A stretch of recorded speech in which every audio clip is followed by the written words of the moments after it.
Okay. We're on though. I'm not going to say that people don't take you seriously if you're in El Paso, but I do feel like that is very much the vibe. Like, Really? Yeah, you're like, I'm running a ticketing company or whatever, and I'm based in El Paso. They're like, why the fuck would you be based there if you're trying to do this, right? That's on a national level. Yeah. And I think it's shitty, and I think it's short-sighted of most folks. I think it undersells like the importance of what's going on here. Yeah. But that is what it is, right? And so it's like you fight it as much as you can. But I kind of want to like keep El Paso on the map in terms of like what I'm doing in San Diego. I want you guys to come out there. I want to send folks this way and just kind of be the conduit for all this stuff. Dude, I love San Diego. Bro, and it's been so good because like it's very, very similar. And then it's just, it's kind of a rad experience. Like, I'm meeting way more comics. I'm going to see fucking drum and bass with Fabian, Willie Barcena's son, who's he's an awesome videographer. We just sort of gotten along, and that's fucking cool, man. So we're gonna go do drugs. No, I'm just Nah, man, it's good that you see. The thing I like about you, dog, is you build Catalyst. You've been in the scene. You've been in Catalyst, dog. You've been trying, even putting on shows, trying to do this, and trying to put everybody on. And then when you go to different venues, you're not being judgmental to the comics. You're just saying, hey, this is a different environment here. You guys can't talk about dicks and pedophilia all day. You guys got to change it. I mean, it's all good, but this is a different. You would say that with someone we have groups. You'd be like, hey guys, love you guys, but you can't sit there and talk about licking ass for 30 minutes. You got to do. You need a higher quality. You got to give me something. People are, it's a different group here. By the way, how are we doing since I've been gone? It's all that now. It's been great. We're back on our bullshit. All just fucking got fucked up. It's all looking at Back to Quality looking of ass. dick joints went in the toilet. You've always been like that. I appreciate that, man. It's important to me. It's. I think there's this weird thing about it, and I don't know. Are we talking about this? Are we just talking, or how's it? We're just talking. We're just talking. Cool. Yeah. There's like this weird thing that I think exists in like comedy communities. Like some people will go in and be like, there's no such fucking thing. Like you go in there, you do your shit, you get better, you build an audience, you da. That's if you're really serious about comedy. And then there's some people who take the other route that maybe is a little too extreme. Like everything's about the community. Like it's like a commune of funny people or almost funny people, or whatever, however you want to look at it. Yeah. And it's like, that's not really as good either, because then it kind of everything becomes permissible and there's no competition at all. And it's like, then you get folks that are just like doing this because this is what they do. Like instead of playing golf or pick up sports or video games, they could just go out and do dick jokes. Yeah, that makes sense. And get wasted. So that doesn't really move the scene forward either, right? There's kind of that mix of like, needs to be enviable spots, right? There needs to be good shows with good people that want to see this. That allows you to be like, oh, okay, now I have a sense of like progression and improvement, and I'm gonna take trips out of town, and I'm gonna keep doing shit, and and I think it is a little bit of a sticky balance. You don't want everybody backstabbing and shitty, where it's just like ultra competitive, because we've seen that. But at the same time, you don't want to like just celebrate mediocrity in all of its forms and not do. Yeah, it has to be competitive banter where it uplifts and get you better, but not to the point where it's like, you know what I'm saying? Like it becomes no participation. Yeah, it becomes over dramatic and everybody's like on some novella type shit. Yeah. Well, I can't believe you're doing this to me and like this. All right, cause we all seen, no matter what different comedy pages I've seen, whether El Paso, every once in a while there'll be some comics and they just go, you know what? I'm gonna type my feelings. And it just puts. I saw one in San Antonio the other day. Dude, you know what I'm talking about? Yeah, I was just sitting there. We're not the only ones. Like what? We've been quiet for a while. There hasn't been really dramatic. Everybody's online, but that one I was just like this. Wow, we're really doing this. Okay. Yeah, it's crazy. I love, and I still. Damn it, Otis, your shit's upside down. Is it? And they're the guys for that reason, man. And that's why this happened, man, is because Stretch, Gus, and I were all doing things, and I started the CAFA open mic, right? Yes. Yeah. And I thought it was good. We had a mic, we had lights, it was an open mic. We had the people, we did the things, the posters were out, whatever. And then I'm like, I'm too busy. Gus, you take it over. And holy shit, like, bro, he acted like that was a fucking full-on production event every time for an open mic. And it was amazing. It was. I was like, holy fuck, dude, this guy's bringing such an awesome energy to this. like I need to up my stuff, right? And when Stretch came in to do his shows, like I don't know if he was doing anything before. Again, I'm not always. I'm a catalyst. I think you could say. I'm not taking credit for it. It's important to make the distinction, but like. I had Stretch on some of my shows. I think he saw what we were doing, like, and it was like, okay, we're taking this seriously. There you go. And then he took his really amazing, like, hospitality background and started doing the shows at that piano bar, and those were awesome. And then bringing the videos in and the advertising, and so it was just such a perfect storm of like 3 ambitious people that like one knows production really well. That would say me, right? Knows promotion really well, which is Gus. His videos are fucking unbelievable. Yeah. And then Stretch is just this awesome conduit glue. He lives, eats, and breathes comedy. Yeah. I don't want to be I'm not a hater, but I don't really watch Kill Tony. That's just not super interesting to me. It's not, it's just not what drives me in comedy. Like, it's fine. I was on the phone with Tony Pepperoni today. Like, I see what's happening with it, and I can respect it, but it's just not to my taste, and that's okay. That's funny, you know that guy? Tony Pepperoni. Yeah, and he's a funny dude, man. And it's again, I'm not it's wild to see him like get these meteoric rise today, and you know, I think he's still kind of figuring it out. Like we've got him booked for a show in Kansas City. Like nice. I kind of helped him book that, and I think he's like, what do I even ask for at this point, right? It's just it's nothing against him. He's just new to it. And you don't know. They get so popular so fast, it gets real tricky. And I've seen this firsthand with a number of these Kill Tony dudes. You know, we've seen them. Some of them come here. I'm not going to throw names out, but it's like, oh, you got like 15 of hot shit, but when you got to do half an hour, like you just don't have enough time in the game to like pivot and like, you know, like, it's I think that's just those road miles and just the experience. Yeah, that's when it comes into play, but you kind of, like, some people learn as they go. Mm-hmm. But I feel what you're saying. Sometimes you're like, you got that hot, but then eventually, like, same thing happened with me when I first started. Yeah. Like, you kind of go, oh shit. Yeah. I'm kind of fizzling out. I don't know how to end this. Yeah. I know how to start it, but you kind of go, oh shit, what's my closer? What am I gonna do? Right. Like, You're just learning. You're learning. Figure it out. Because if you view your videos, you kind of go, this is where the crowd went. Yeah. Yeah. I remember that. I'm gonna tell you this. We did the Trickle Town thing. Yeah. And they did like the last show, and it was like a long ass lineup. Me and Aaron Barber happened to be on there, and we were towards the end, dog. And pretty much everybody left talking. It was just, and the energy, not because it was just people were tired. It was already almost an hour, and you can only hit the G spot on a woman so much, and she starts recording. You know, God, so she's like they're tapped out. So me and Aaron Barber, and then was Sam Butler, and we were all at the end. Yes. And then Stretch was like, "Hey man, I'm gonna kick the energy up. You and Aaron Barber, come on, like this. There's nobody here. Everybody's gone. We can try to lift up the clip one more time. I think it's all dried out at this point. It's just for the fucking ghosts now. Yeah, dude, he was hilarious, dog. Because I remember I went right after him. Look on your face, you were like, I was like this. If that happened to you, what the fuck's gonna happen to me? Yeah, very seldom do you and I go after each other and be like, oh. It was like this. And I went up there, I was like, and the same thing happened to me. I was like, oh shit. It was just like, it was hard.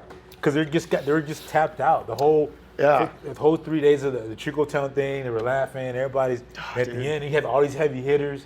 They already made him laugh, and we come at the end, and then just like to the point where Sam Butler just did his shit in Spanish. And that's right.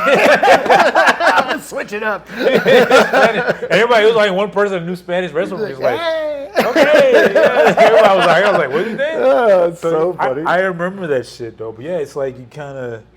You have your ups and downs with it, man. But you know, I do like the part that you went away, but you still kept El Paso close. Yeah, man. You know what I'm saying? Yeah. But you could have, honestly, dipped out and said, all right, man, fuck you guys. You could have done it, but you didn't. Oh, man. You still could have been like, yeah, but you were like this. Nah, I love these guys, man. I'm good. Like, you could have, honestly, and nobody would have blamed you.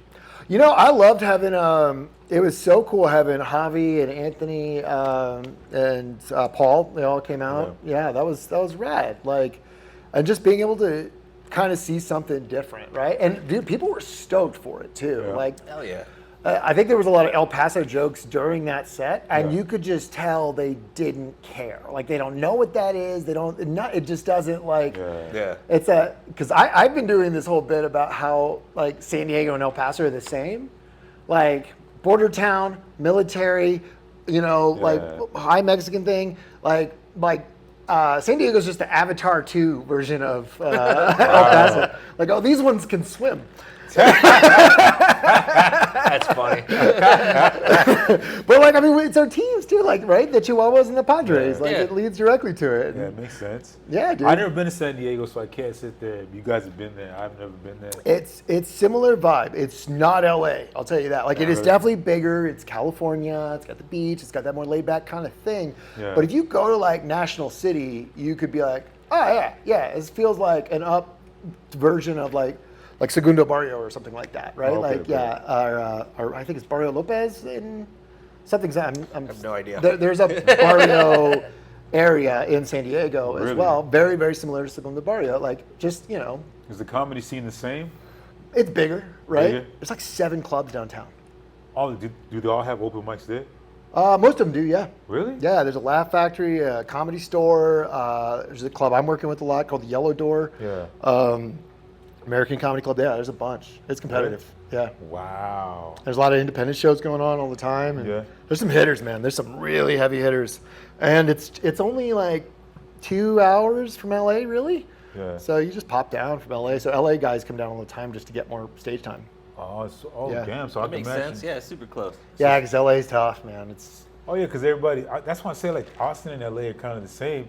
Because I was telling Gus like everybody's gonna dip their hands in that pie. Yeah. So you're just trying to get, or the coochie, you're just trying to get your hand in there to finger it, but everybody else's hand is already in. every metaphor you have. How horny are you? Everybody's just digging it, and you're like, oh, can I get a space in there? Can I get in there? And everybody's just. So it's good to kind of branch out of that, bro. Tell me how you got saved by Christ. Well, it's kind of like,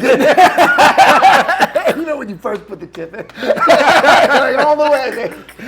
I'm just saying, bro. It's just crazy. By the way, how's Jerry?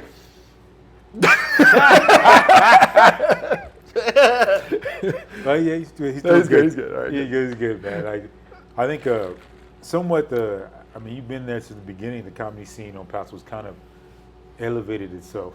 Yeah. I think, honestly, like, unfortunately, the thing about here is I love it, but it's just like we don't have that many mics where you can just consistently work at, bro. And now, dude, honestly, I have to say, I love the 2 mics we have. Yeah. I'm sorry, 3. But it's, it's not the same the way it used to be. Right. Now you kind of, except for, I say, the Bang Bang. That's on tonight, right? Yeah, so Okay, that's I'm when gonna- you have a crowd to deal with. But That's the rest cool. of them, it's just kind of, you're walking in, it's 50-50. I heard Cinco is, but that's kind of how Scenics always was too, though. Yeah, but you know what? It's a better vibe, though. You're right, but at least Scenics, okay, it had it kind of towards the end, kind of filtered out because it got repetitive, but at least you go, okay, it's going to be a good night tonight. Yeah. Cinco kind of just go, again? Cinco's been kind of consistently, man. But then it picks up later. What's the third one? The third one is Lando has a mic. Lando's mic? Oh. Back. Yeah. He just shows up every couple, and God bless Lando. No, but- he's I went to it he's- once, He's solid. and it was, yeah. It's a detour? Bro, that place, I can't do that room because I'm fucking too tall. Like the ceiling. Dude, I was standing on that stage and Like, looking what the at fuck are we everybody doing like, here? Oh, it's so nice. Because it used to be like a mini strip club. that makes sense because that fucking stage. Yeah. Yeah, pole. Yeah. Before it used to be a bar, it used to sell drugs Yeah. there and shit, prostitution. Yeah, but like all the strippers had to wear flats. It's that fucking Yeah, that stage No is heels. weird, man. There was no steps going up to it too. They're wearing So some fucking sexy you had to, Mary like, climb on Janes. that bitch Really? to even get up into it. It's yeah. ridiculous. It's man. it's so, and the lights are like so like the way you're standing. Like if you're singing and doing like Yeah. that or something, like maybe it's fine because you're kind of under the. But like you're just like this is me eye level with like the bar. I can't. Yeah, it's a nutty Are you room. gonna go to the mic tonight? La Bang Bang? Yeah. Oh yeah, for sure. Because you missed Cinco's mic last Friday because Lando had his usual breakdown. Oh yeah, he does do that too. Yeah. Yeah, but he usually does that. And I say it to his face, so I'm not trying to talk shit about it. I tell you to his face. Get it together. But he had his girlfriend broke up with him. I knew when he was going off, like, oh, something happened. And he said, a girlfriend. I was like, yeah, There it is. there it is. Because he was all telling people what to do on the mic. Yeah, he's critiquing He people. critiquing everybody. and Jibs is all like, do you have any jokes? No, it was Jacob.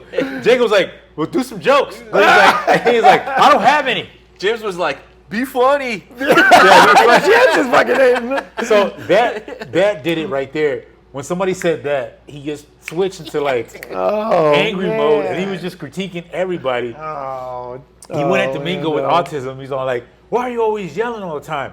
I'm like, he has autism, motherfucker. He can't. That's his level of His level of shit. That's his He's not library. doing it on purpose. He told me not to talk. My voice is loud. To pull the mic away and shit like that. And he was telling me how to talk. And I was looking at him like this. Yo, this is important, you Lando. So. But it was the most hilarious shit. I loved every second of it. He went off for like at least 15. The bar everybody was just focused on him, like, and he's like, I have no jokes. They kept saying that. I have nothing, and everybody's like, it's obvious. Getting your heart broke does that, man. It does. If I love Kate the person ever dumped me, I would fucking go into every single one of you. So every emotional text you ever send me, it's all. Damn. You know It does, man. I've been there, done that too, dog. I've been there. Angry Otis is there. I saw somebody thing recently. It's like it really is the wildest thing because anything you attach your heart to in that significant of a way, like it's all going to break your heart one day, right? Yeah. The relationship will end, or they'll die, or anything can happen. But like it's always going to end just as low as it went high, in just the cyclical nature of like human relationships. And so, bro, it's hard, and it's like for folks to put themselves out there, and when that happens, like people get murdered. Crimes of passion is a thing for a reason. It doesn't make it excusable, but it kind of like I think every person who's a person can put themselves in those shoes. It happens. And so I feel bad for him. And I don't know is it him, Lando, that's his ex-girlfriend would then hang around the group all the time still? Yeah, that was. Oh, that is. That's what makes it worse. You got to leave town. One of us has got to. Yeah, I can't do that, bro. Yeah, no. I've been lucky none of my exes have done that where they just kind of hang around. Because I don't say which, but some comics would be like, even when we broke up, they'd be like, tell my ex, you can still hang around us. No, absolutely not. No. Absolutely not. I don't do that. Like I will unfriend you. I mean, this girl was so upset one time because I unfriended her and everything, and I'm like, I'm not trying to hurt your feelings. I'm doing this for me because I don't want to see you, a new dude, and do this and that. I don't like you. I want you to have a good life completely separate from me. I do not care about what goes on. And I don't want you at the open mic and I'm sitting there venting about your ass, and you're sitting there like this. That's not a good set. No, I know, right? Like, how do you? That's why I left you. Yeah. You're like this. What? You're not funny. That's why I left. Yeah, I could Do some jokes. do some jokes. Be funny. Yeah, That'd be dude. so fucked No, up. get out of here. Yeah, absolutely not. I think that's so wild when people stay friends with their exes and stuff. Yeah, It's psychopath too raw. shit. I can't do that. Me neither, dog. Some people do that. They stay with their exes. They're cool. They're all chummy. They're still like, I'm like this. Even running into your ex fucking somewhere, that shit still sucks. Oh, dude. I used to happen I in ran San into a girl Francisco. one time. I was on a date. What was it? Oh, I was dating this girl. We broke up, and they were kind of like still seeing each other. You know that like weird, messy like thing. Yeah. But like in between me, sort of breaking up, and then like going on this date together because we went to see a movie that we both wanted to see. A girl that I had hooked up with in the interim was also at that movie, and I was there with a girl, and she's like, "Hey, Aaron," and I'm like, I just fucking, and I just walked. I walked away from both of them. I was so embarrassing. I couldn't think of my feet, none of it. I just fucking, and they're probably like, "What the fuck? This guy's an idiot." I see why you broke up. I wouldn't blame you. Yeah. I wouldn't blame because you have no explanation. You just kind of like this. I just don't I got nothing. I got nothing. I'm not gonna try. I'm just gonna remove myself. I'm telling you, bro. Yeah, it's terrible. And I was gonna ask you, like, what got you into comedy, man? Man. So weird thing. I loved it. It always made sense to me, and I think it's because I'm an older brother. I'm the oldest of 5 kids. All right. Right. So like I was definitely and family life was really wild. We're not gonna go down that rabbit hole in the podcast, but shit was wild. Then I met bio dad. Like, had a lot of problems with the family, a lot of dumb stuff. So it's like I was oftentimes like third parent or even sometimes direct parent for. But it's just that included like things like diaper changing and getting people to school and dinners and stuff sometimes, and then also like entertaining them. We didn't have a lot of money. Like I always talk to folks who like go to Disneyland and Disney World and stuff like that. Yeah. And I think I fuck with El Paso in a big way because of that. It's like, that's where I grew up too. Like you didn't just go to Disneyland. That's like what, $400 a kid plus times X plus travel and this and that. So it's just not a thing you did. We went camping. Right, that's why I'm like such an outdoorsy guy because like that's what you can afford to do. You go to the state parks and whatever. But yeah, I loved telling stories. I loved reading joke books. I would watch like Comedy Central Presents and old SNL like just religiously. Like sports didn't. I still struggle to like. I love being active and I like playing like pickup games and stuff. But like following the drama and the rosters and who goes where, I do not care. It's so hard for me to connect to that. And so, yeah, comedy and storytelling was always super, super important to me. Yeah. And then I always found myself on the backside of entertainment, right? So like, I just wanted to be around it. I don't think I was very confident, like as a young person. I know I wasn't. Like I sang in choir and stuff, but I was always in the choir, right? It was, I did one soloist thing and it fucking like fried me, dude. I saw how much shit myself because I competed at state for choir. Oh wow, which is crazy. Yeah. I did okay. I don't think like came in the top 3, but like I just didn't really. I went to like a mostly black junior high, by the way. Really? So like for me to like, I want to like be very clear. That's a big third for me. It is. I got to give you credit for that. Thank you. I give you credit. Bro, the picture is so funny, like the yearbook picture. Because it's, they put us, this is in Shreveport, Louisiana. Yeah. They took us out like heat of the day, probably like 2 o'clock. The sun is all in our eyes. And it's all these little kids just like tears. The picture's exposed as fuck. It's like it's all black kids and me. I'm radiating. It's just a disaster. But I loved it, man. Yeah. But I'd always had a thing for music.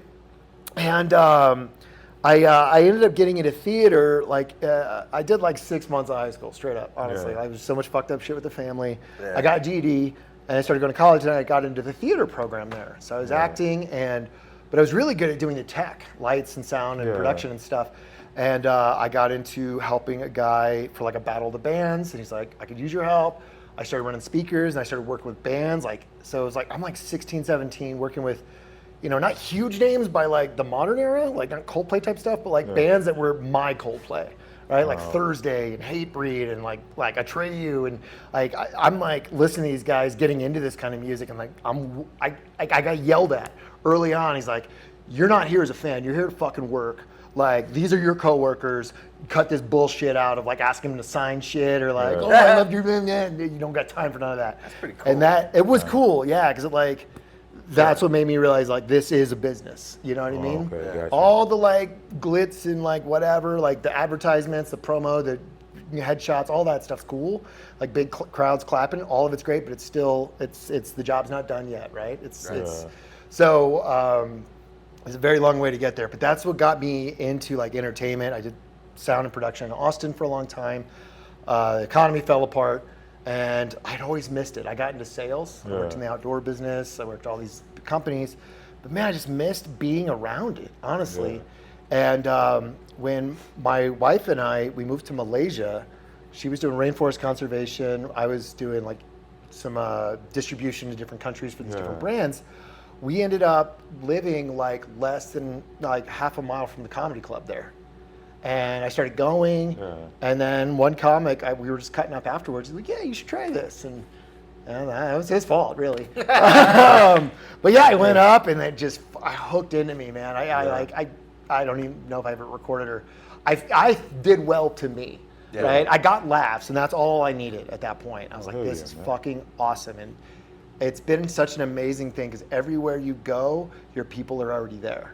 This is even if you aren't like trying to get serious and be on Netflix or whatever you want to call it, like whatever your goal is, if you're not trying to reach that level, just being good enough at this can be really amazing because you go to fucking Tokyo or Bangkok or whatever, like, New Zealand, and like you go to an open mic, and as long as you don't eat a dick, like everyone's gonna be cool and hang out with you after, and like especially in these smaller scenes, right? Because they're like, oh, where are you from? Let's chop it up, and it's the most amazing thing. So yeah, it was the desire to get back into entertainment, and then for someone who's not a good musician directly, I can do that.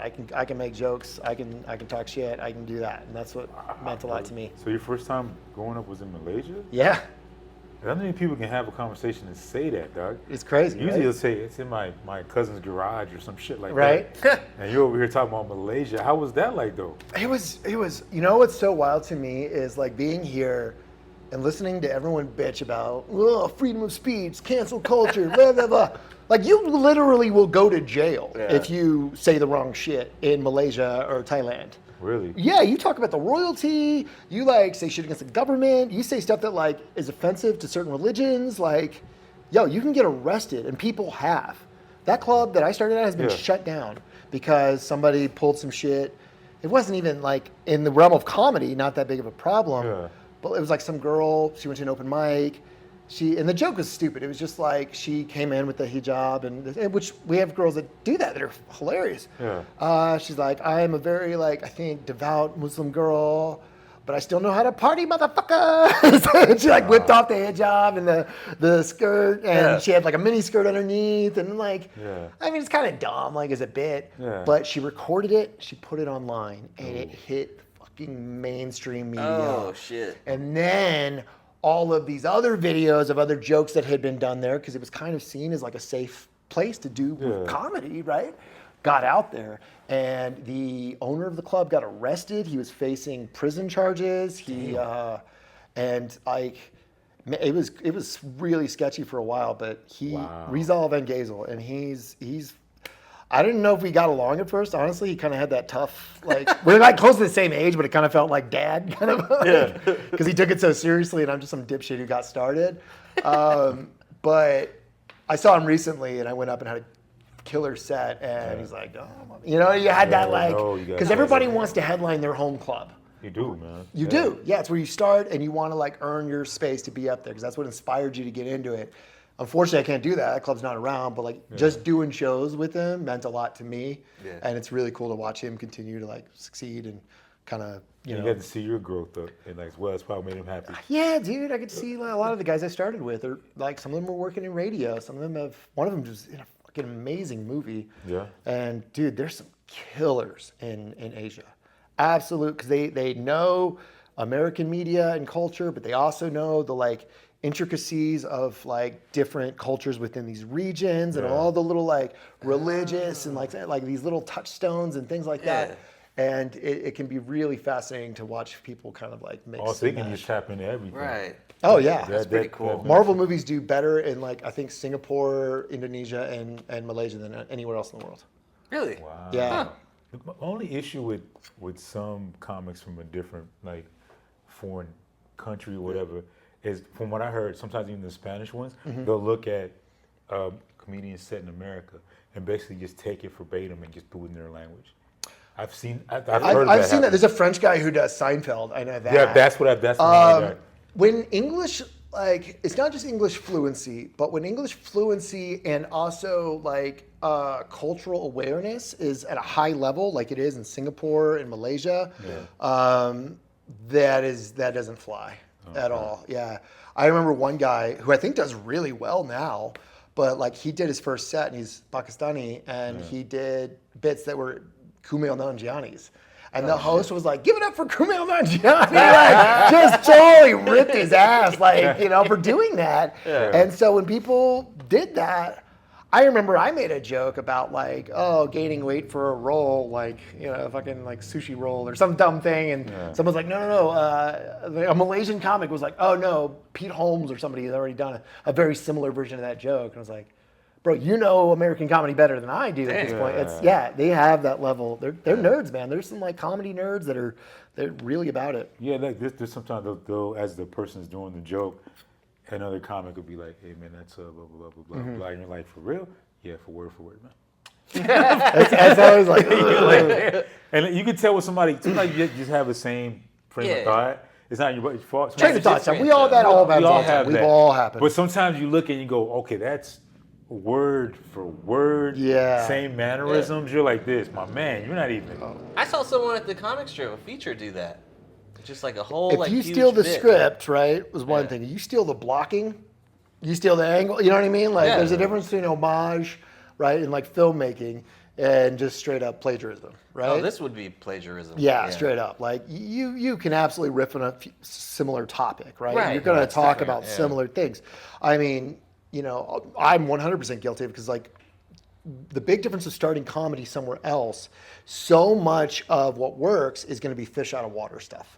Yeah. It's weird that you do this, or like I was a white guy, like, and that all works, right? Because it's like expats that have similar experiences, a lot of relatable material there, and so it was a little bit challenging to come back.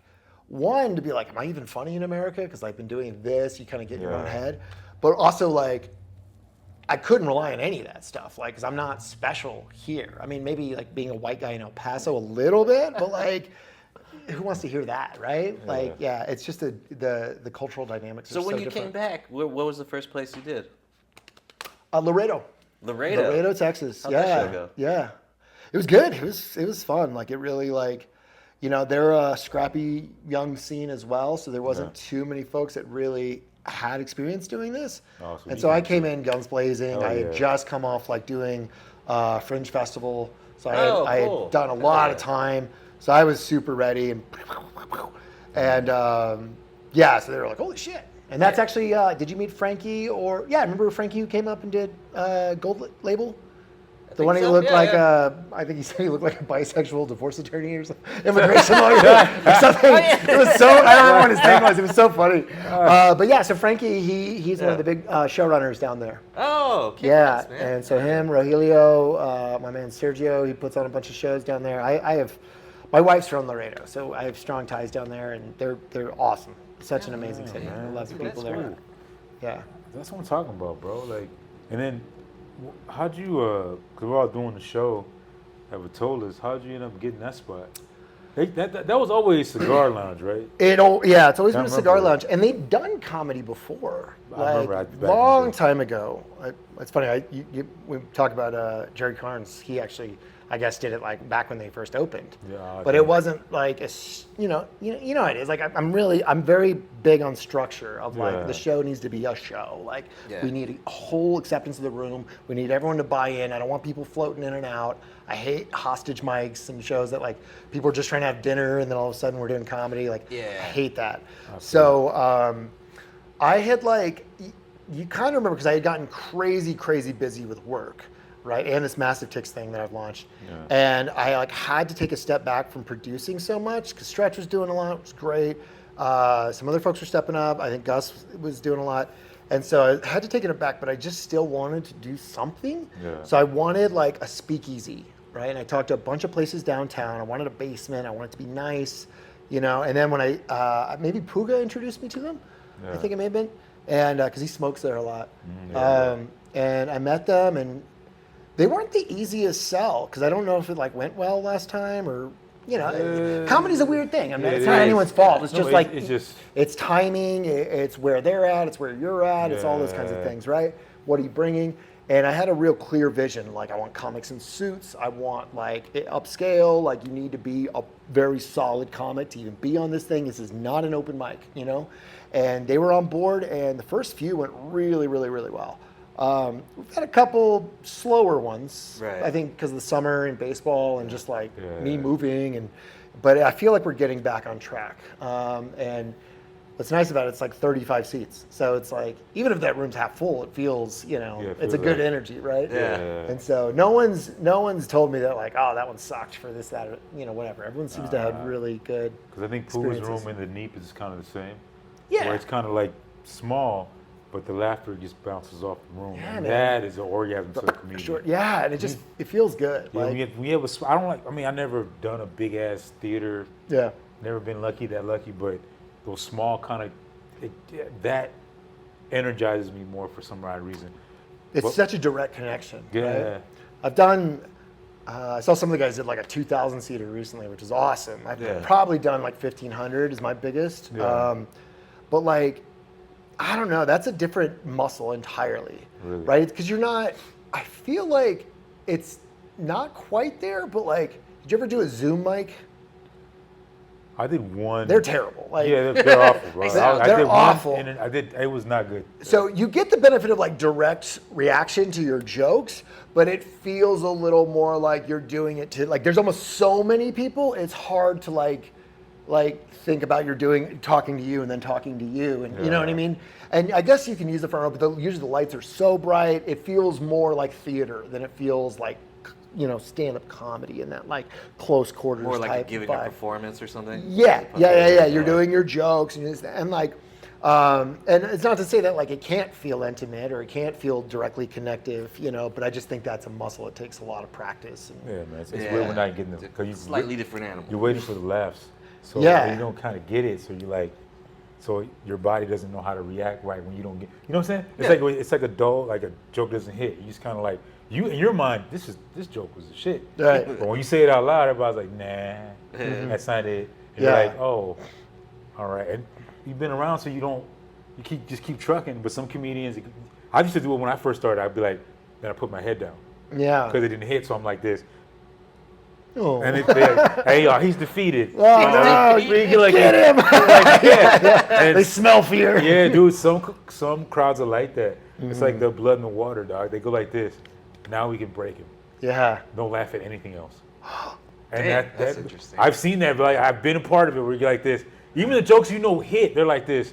Nah, you didn't laugh at the other one you did. We're not gonna laugh. Even if it's funny, we're not gonna laugh.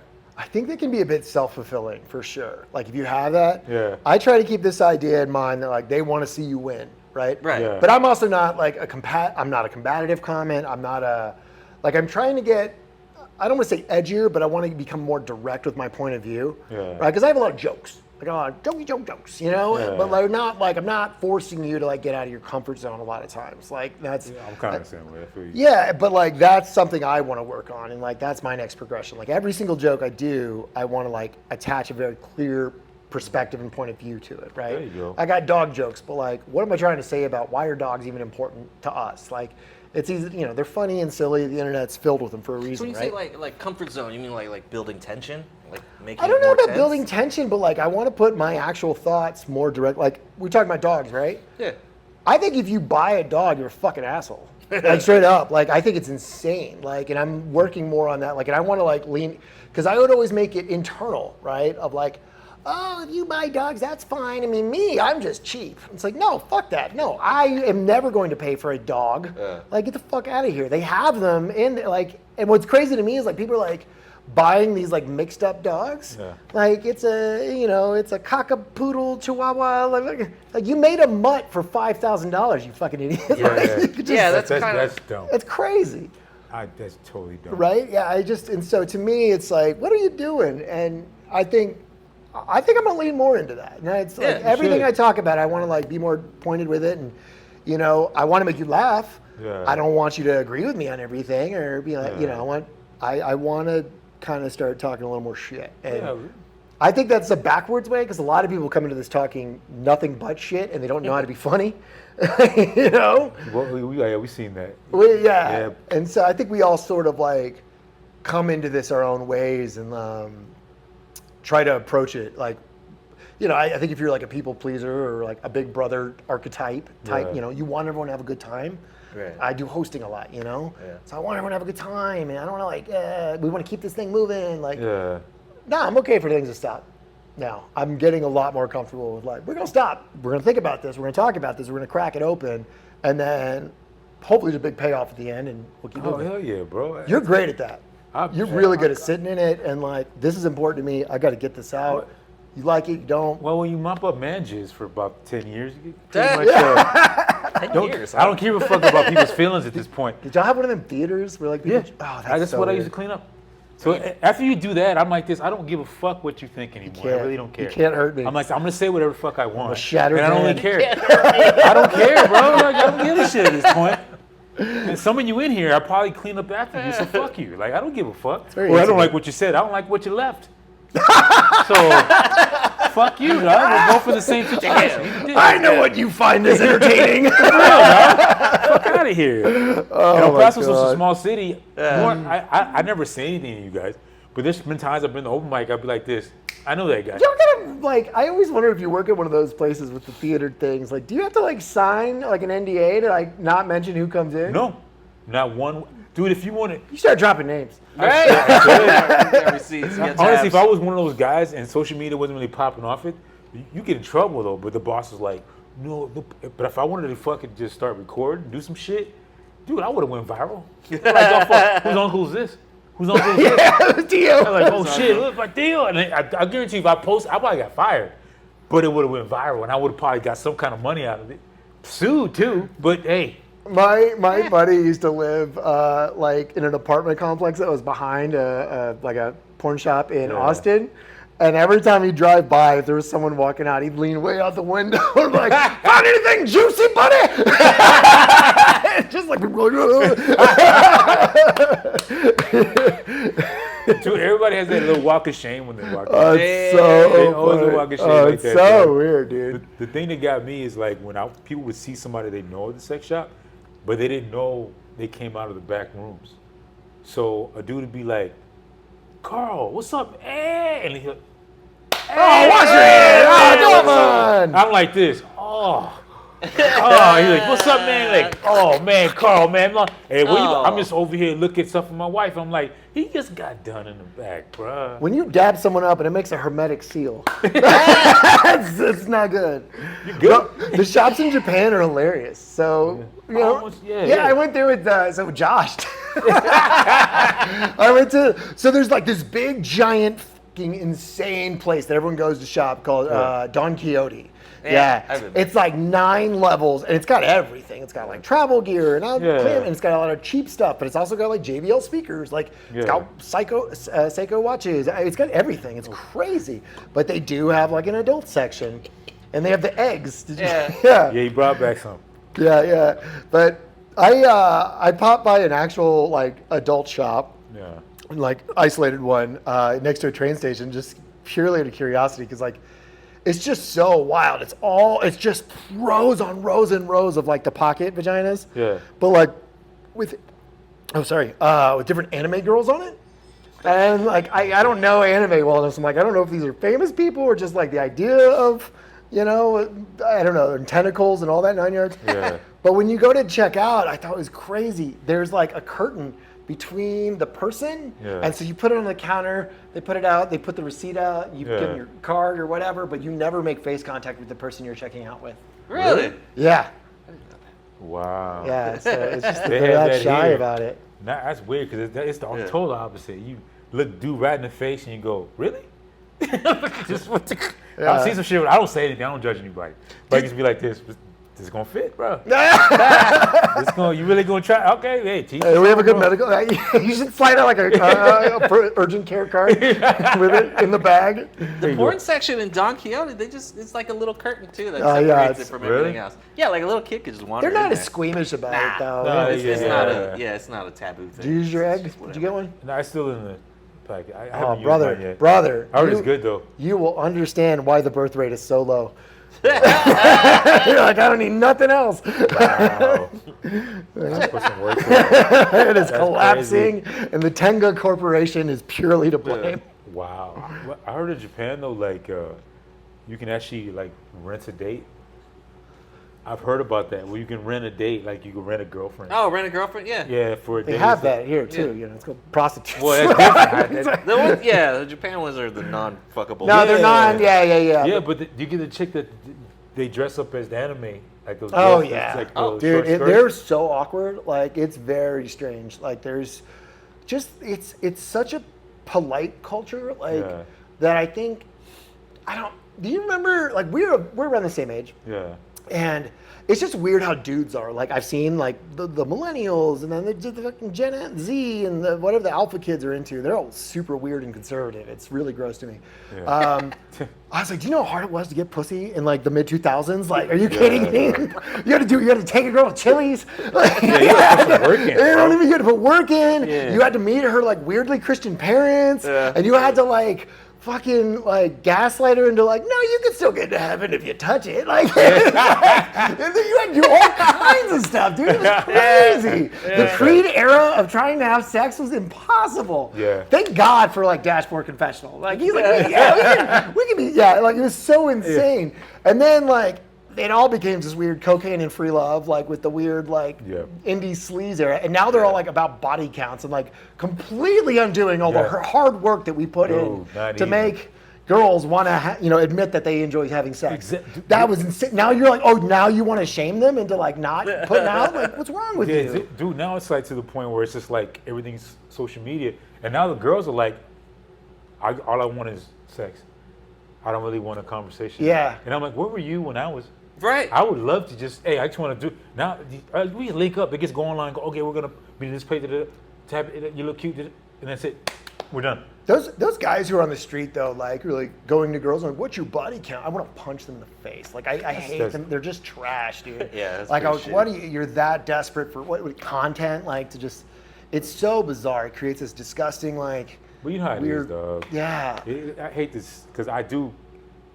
There's some people online that I get what they're saying, but it's like I call it like bipolar intelligence. Yeah. While they'll say the most intellectual shit 1 minute, then this next second the most dumbest ignorant shit you're like this. What the fuck did you just? Right. Like even like Andrew Tate, I get some of the shit he says. I'm like this. Hey, build yourself up, man. Don't worry about it. And then he says some other shit where you're like, okay, man. Like now it's like, okay, where are we going? We're going here, and like what I'm saying? So it's like I do look up to the guy somewhat, but then somewhat he says some other stuff. So that's what online. It's all. Oh, sorry. Yeah. He's like 70-30, the Tate stuff. 70% of it is like just some fucking jackass shit. And then there's this 30% where it's like, yeah, you should build yourself up. Be a good man, take care of your Yeah, but it's all so hypocritical and Right. insane, right? So it's like, it's more than just a broken clock, right? Right. Because they're taking, what a lot of these guys are doing, in my opinion, is they're basically taking proven models of like stoicism and like philosophy and things like that. Yeah. They're getting the most like slice off the top base level of understanding. Like these are universal truths. Like you'll have a better day if you clean your room. You're like, yeah, it is actually nice to not have a fucking scattered thing. Like if you exercise and don't just sit at home and play video games all day and eat fucking garbage, you will feel better and da da da da. But now it's like, then they extrapolate it to this insane, like very, very predatory degree, right? It's not enough to just work out. You need to be the pinnacle level of fitness for yourself, and you need these supplements to do it, and you need da da da. Fuck Andrew Tate, dude converts to Islam. It's like you made all your money like fucking through webcam girls. That's what I Like, heard. you didn't even do your own work, you fucking coward. Like, yeah, maybe you could like box or whatever, but like you made all your real money. Girls were doing it for you. You were a fucking pimp. Like That's why I didn't know off, until dude. later, dog. I didn't You're a know piece of that. shit. Yeah. You I didn't know fucking- that about him, dog. Until I Pick found a out. goddamn accent. Idiot. Like he's half American, half British, but he like never fucking knows which lane to go in a sentence. Like he just U-turns. Fuck out of here. Because I think you can build yourself up without having to tear somebody else down. And I think what it is with a lot of guys now, especially the younger generation, it's like I notice there's a lot of like lost souls, like a low self-esteem type dudes. And I they just get it. walking like this. I feel like a piece of shit. I can't get. Because they're being laid told like they that. are. And it's like piece of shit. And I know how it is for a dude sometimes. And if you're a decent guy, just a decent motherfucker, it's hard. Just to be a decent mother, it's hard to be like, you know what, I want to respect you. Yeah. And they go like this, well, I'm gonna shit on you. And you got to still. Yeah, that's human bonding. That's male bonding. That's Yeah. just how guys are. No, it's not. No, it's None of my not. friends are like that. I would never say anything like that. Like, we'll poke fun or this or that Yeah. a little bit, That's but like we would different, never like do that, whatever that. It's a very Midwest thing. I feel like dudes in Chicago are really into like, hey, you fucking piece of shit. That's how I talk to my friends. I'm like, why? Like, just tell your friends you love them once in a while. Have you tried that? That's the thing. It's always this kind of thing, and then people go, oh man, like, oh, he's gone. I wish I would have told. Like, well, you told me he was a piece of shit the whole time. So eventually, that's pretty. Well, I didn't know he was going through shit. Did you ask him? Not really, man. I just kept throwing hot dogs in his face. So he's gay. I figured after the third nut tap, he'd really open up. No. Fuck you, dude. Forgot about that. Oh, he stuck a finger up his ass and he was cool with it, man. Here's the thing that I haven't heard anyone say, and this is, to me, a little bit of connective tissue. I think in popular culture, in media, they figured out how to do to boys, young men, what they were doing to women pretty much for fucking ever, right? Growing up, having sisters, watching all the shit that they would, my sisters love Spice Girls, and they're girls, like, and I've got two sisters, one's 4 years younger, one's 6 years younger. One of them just had a baby last night. Oh, congratulations. Thanks, yeah.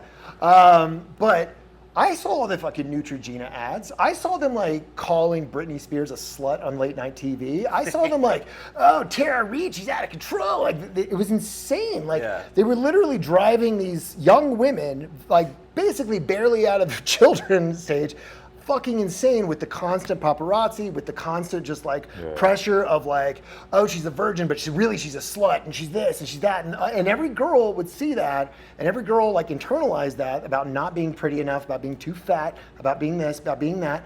Guys didn't have to worry about it. We did skateboarding and farted with our friends and watched Blink-182 videos, and it was just the funnest thing in the world. You like push your friend into a bush and we're jackass, right? Didn't fucking matter, right? So we got to actually kind of have the last version of like fun, dumb male bonding.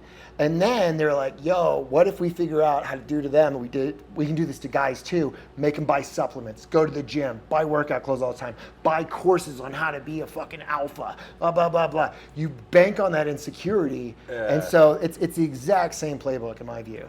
Pretty solid fucking point. It is, man, because I've seen it where they have camps now, and they charge, I think this one camp, they charge almost 10 G's.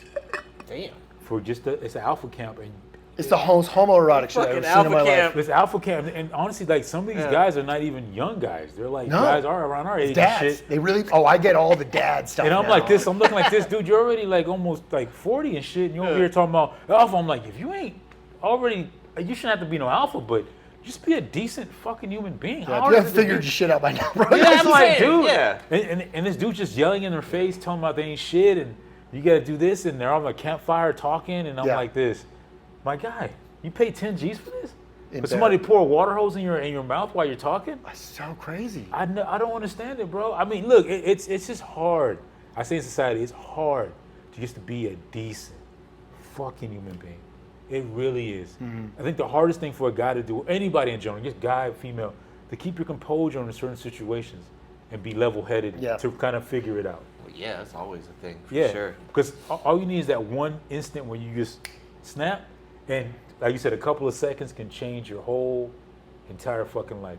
Every piece of media we see, every like social thing, interactions is all based on advertising, and the advertising only works if it's eyes on the content, right? So whether it's YouTube, Twitter, TikTok, etc., whatever, like, and it doesn't have to be good engagement, ever.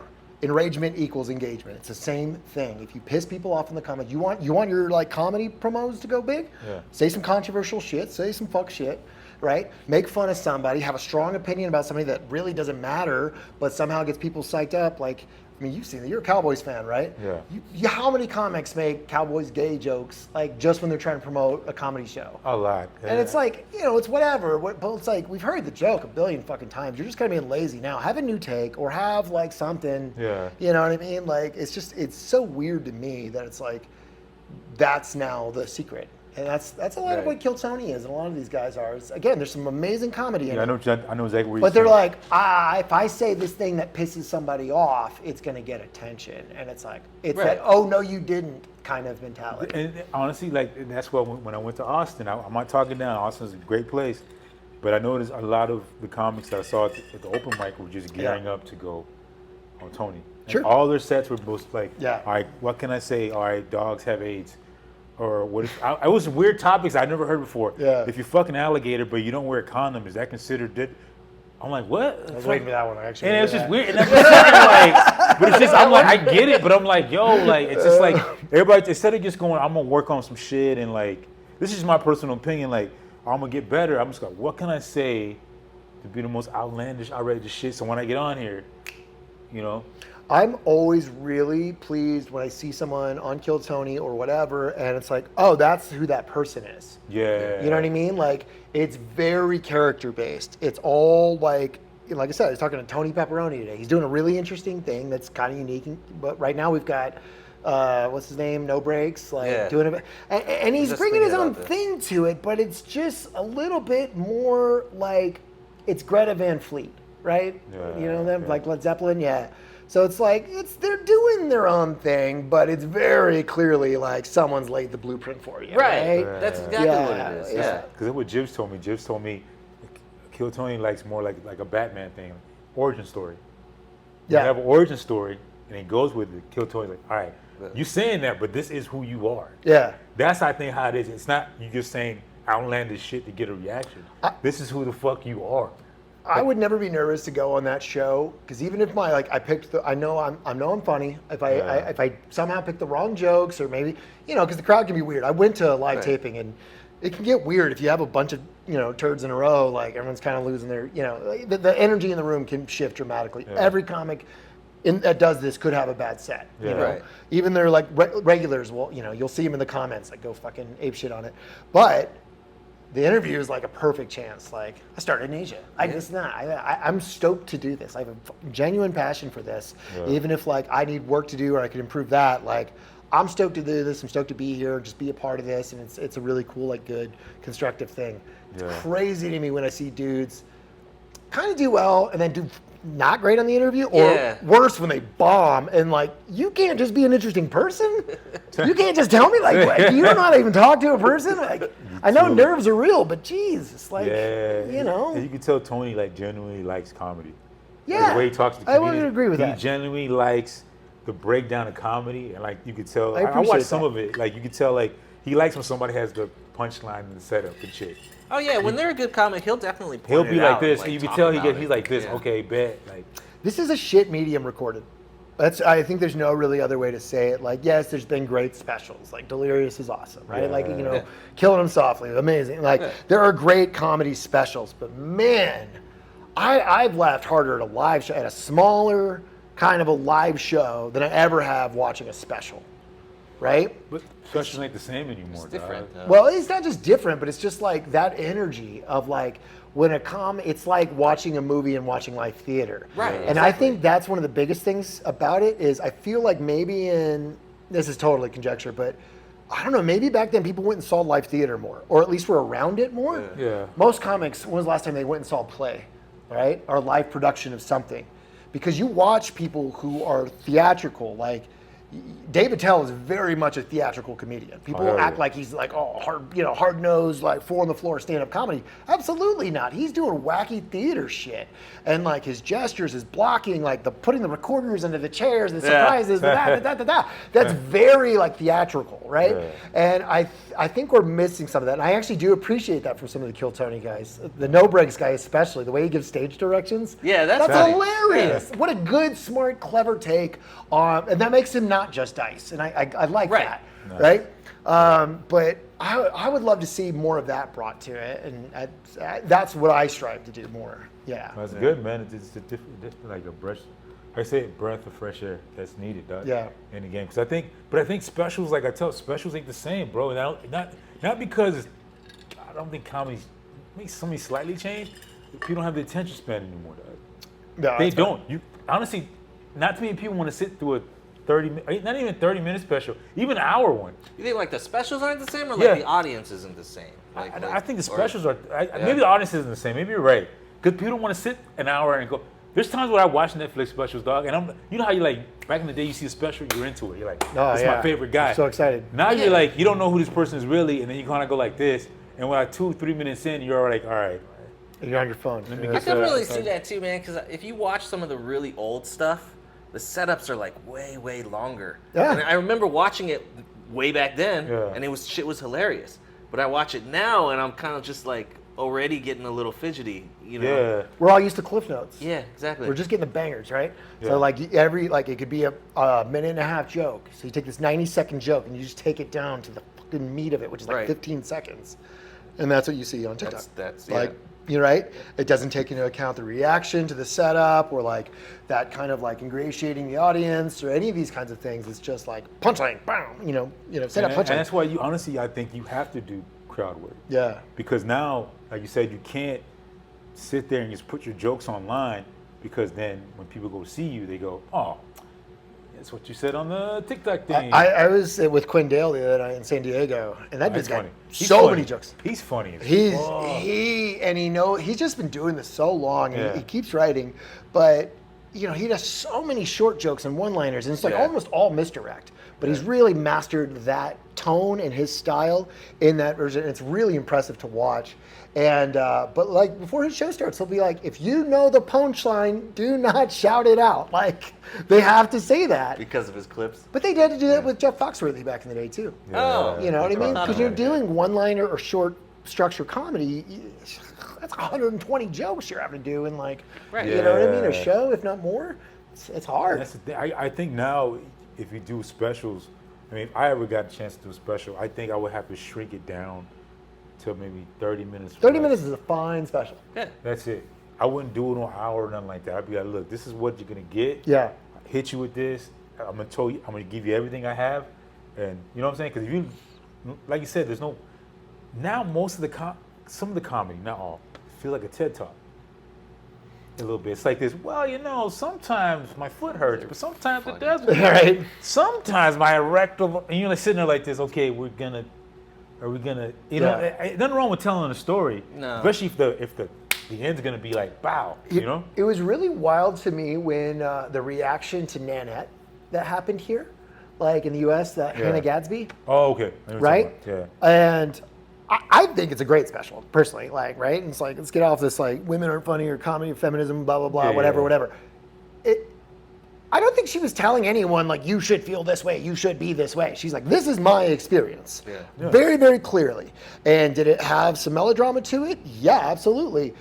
That is very similar to what a lot of fringe festival shows are. It's a very different style. Okay. The American style is just bangers. You're just throwing out heaters for like 30 minutes to an hour. You just want that roll, right? That laughter that just keeps, bah, bah, bah, bah, bah. Who am I thinking of? The guy who does it internationally, not Russell Wilson. What's the Indian guy? Russell Peters. Oh, yeah, Peters. Right, he's like that, like he's just bah, bah, bah, bah, bah, right? Whereas like this UK and like Australia, New Zealand, like other, Scotland places, they'll tend to have these fringe festivals and it's an hour show, but it's gonna have an arc. Like there's a story, there's a very clear theme and concept to the show. I'll get that. It's usually encapsulated. Like even when I wrote my two shows, Yeah. one was called American Refugees, which was split between two American dudes in New Zealand, Okay. right? And that was mostly, we each had 20 minutes, so it was just Yeah. kind of as much banger stuff as we could do. But my last one, Texas, was very much about like how it felt to like grow up in Texas as a weird little, accusatory faggot like theater kid. I didn't want to play football. I got accused of being gay all the time. Like it's just this whole thing. It's like just wanting to be artistic or creative is so fucking beat down in this part of the world. That was really, really hard for me, Yeah. And it wasn't until I like went overseas at 18, I was like, oh man, this is not only a thing you can do. Like it took me like till my mid-30s to realize like maybe I could be an artist.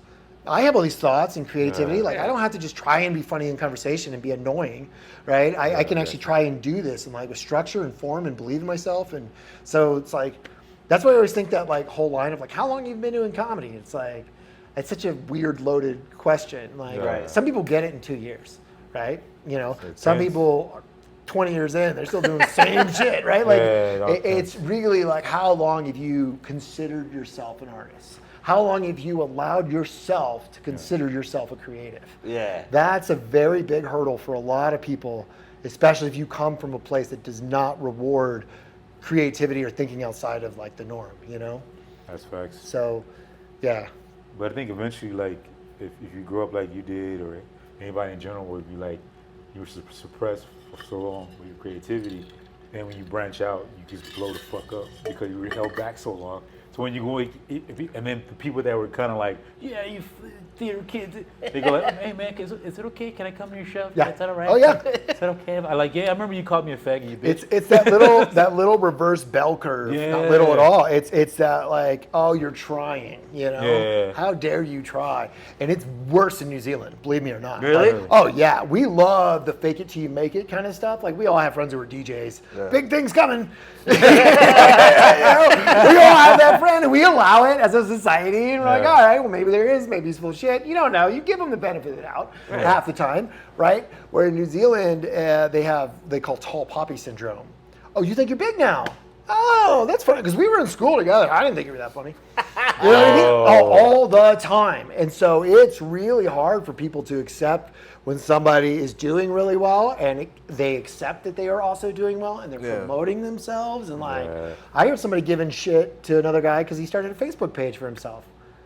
You know, and he wasn't an amazing comic by any means. He was still like maybe a couple years in. And he was like, oh, I don't think you're there. You need to be able to do this before you can do that. Like, I ain't gonna say who, but comics always say that you shouldn't have a comedy page unless you're a couple. shut up. Do the fuck you want to Do do. it on day Do one. what you Whatever. Do what the fuck Who are you doing it want. for? Yeah. Exactly. Yeah, there's no rules to Exactly. this. We're Who you all doing making it it up as we go. Like, Yeah. you know, like, And I ain't gonna say who it was, but this dude back in the day would be like, you need to do this, something like this. And to this day, this same person is kind of exactly the same where he Yeah. is. He's over here begging other people for spot. I'm like this. I remember when you were over here like, you need to do this, and when you go on stage, hey man, you guys got a spot for me? I'm like, oh, Mr. Do it all. Now you can we get a spot now? We're good? We're good? if someone, I think this is the thing. If someone, this is how you know if someone's giving you good advice or bullshit, like gatekeeping. If they're saying you need to, fucking disregard it. Right? If they're saying you should try, then listen, I think that's the important thing. You should try this. One of the best tags I've ever gotten for one of my jokes from a guy who goes, you should try this. Or, you know, maybe I like what you're doing there, try that. Right? That's what the headliners do. Yeah. That's anyone who does this. It's like solid critiquing, man. Yeah. You know? That's how you should be. And honestly, like, one thing I love about Barber was he would actually listen to everybody's jokes at the mics. And he would say the same thing. Hey, man, I got a tag for you, man. And he's like, if you don't have a tag, like, I ain't shit, but go ahead and do this. I'm like this. And your tags are always great. And everybody that I talk to, they're like, hey, man, how'd you get that tag? Or how did you change the joke? Oh, Barber gave me this. Barber gave me this. Everybody would say shit. Oh, Barber told me to do this way. I'm like, really? That's how you change? Yeah. I guess he came up to me after the mic and said, hey, you might want to do it this way if you can't. I'm like this. Dude, fucking Barber. And that's one thing when you were gone. Some of those comics we all talked about outside. Like, man, I miss Barber, man. And it's like he always gives like good tags and stuff, man. I miss it. Me too, dog.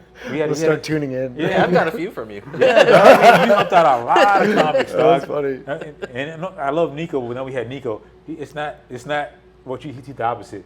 What you need to do, like what you need to do. I love Nico though, but he knows about it. He knows I love you, bro. But he knows how he is. He knows. He knows how he is. So he'd be like this, and I'm like, he's like, I don't know why I put off people. I'm not trying to like. I said, look, you're not trying to be an asshole. I know you're not. But when you talk to people, my guy, sometimes it comes off that way. He's like, for real? I'm like, you're my co-signer. I love you for life. But I got to be honest with you, right? Like, it's like me getting pulled over. You're not going to be like, well, you already know why. So you're not going to he's like this, okay. So it's just little stuff like that where you got, like you said. It's your approach. It's how you Yeah, approach. just change the phrasing, change your approach slightly. But it's good that you said that. I think a lot of people need to hear that. Yeah. Because I think a lot of people don't know. And I never go up to people and act like, I say, I'm trying to figure this out myself, my guy. Dude, I got called a fucking gay weirdo in high school a bunch for doing theater and stuff like that. We still call you that now. Things don't change. I just accepted the shit. You have to, man. Is like some of these are yours, right? All of this stuff. Yeah, you should do a flyby in this thing, or at least something, because I love it. It's It cool, is it's awesome, weird. man. It's creative. It's so funky, man. Not honestly, like even this is what you say, traditional. What you say? But The core you have here is traditional. What do you say? I don't even what. What you said? Because your apartment, you said you have it at a certain. Oh, mid-century modern? Yeah, there you go. I that's love it. that stuff. I love this one. Yeah. That's what all this furniture is. Yes, Yeah. because I wouldn't have known that it was him. And I was like, dude, I like how everything's laid out. He's like, this is what, when I was in Cali, this was how we did shit. And I was like, really? He's like, Well, I learned that shit from the homie's wife, who was an interior designer. Yeah. That's all the shit she liked. And I was like, this is dope. What is this? And then she taught me all that stuff. That's just the core. Like, I'm like, I wish I had, you know what I'm saying? This is kind of want to copy because this is kind of like how I want, like my crib to look, kind of like this, dog. Modern, traditional, whatever you said you called it. Mid-century modern. That's what mid-century, I call it. Yeah. Something totally different. Keep changing it. Well, man, I'm saying Traditional. traditional. Like, traditional what? What are I we don't know what you're talking talking about? about. Traditional, extra crispy. I'm sorry. I want oak panels and orange couches with shag carpeting. I'm going to grandma's house all the way. Fuck that shit, dog. He's coming back. The couch 80s. with the fucking Hell like yeah. country pattern on it. Uh-huh. Country Plastic. scenery. Hell yeah, bro. Bro, my great grandma had, so I don't know if this is like a southern thing or what, but we had the living room where no one was allowed to go. It was like a museum, right? It was always colder in that room, and you like, I would like peek in sometimes. And then you had the den. The den, yeah. The den is where Yeah. you could actually be a person. Yeah. That room, you never, everybody they hung just out put at. photo albums and shit in there, but it's always plastic all over the couch, and you can never go in that motherfucker. Oh, Living room was where you received guests. yes. And the thing is, to this day, God bless her soul, still nobody went in there. And like nobody was. I'm like this. It's cold in there. Yeah. Nobody goes in there. Flowers always perfect. Fake flowers, all that kind of shit. But nobody ever set foot in there. Even if you went in there to get something, you better come right out. And you better not go in there with no What are you drink. doing in there? Yeah. For the knick-knacks. Yeah. Don't go there with no cup or drink and nothing like. Oh, God, no. Beat Yeah. your ass. Oh, you set it on a table without a coaster? You're fucked. Yeah. It was like the only room in the house. Like, I mean, I know you're part Asian. Like, or do y'all do shoes in the house? No shoes in the house. Yeah. So like, we were fine in the house, but not in that room. You could never put shoes on that carpet. Same thing. Yeah. Same thing. I don't know, it's a down south thing or whatever it was, but you could never do that, dog. I remember the cast iron skillets. I remember the biscuits, the preserves in a mason jar. My grandmother made her own jelly, everything. And I didn't know how good. You know, when you taste organic, original food, you kind of get used to it. So then when you go outside and you get older, and it tastes like shit. You're like, everything's damn. terrible. You really know how good you had it. It's when your parents can cook. Yeah, dog. My mom, Yeah. not so much. I always associated winter with like baking, baked stuff, because I always loved it as one of the gags on Black Jeopardy. Yeah. It was like, this week's sponsor is oven heat. We had that, man. Like, because when the power's out and you got the gas stove, you just leave that bitch on. shit open, bro. I remember that shit. We're all hanging out in the kitchen, Yeah, you huffing gas. You didn't know you could die. You could die off that shit. You had no clue. We had a winter storm one time. We were sleeping in the kitchen because it was the warmest place, but just the fucking gas. Dude. I did this at one of my apartments in San Francisco. Yeah. All I had was that fucking water heater, and that shit sucked, and it just happened to be super cold one day. Ugh, Dude. Did that shit. sucks. Yeah, like, you know you could die and not wake up, right? For real?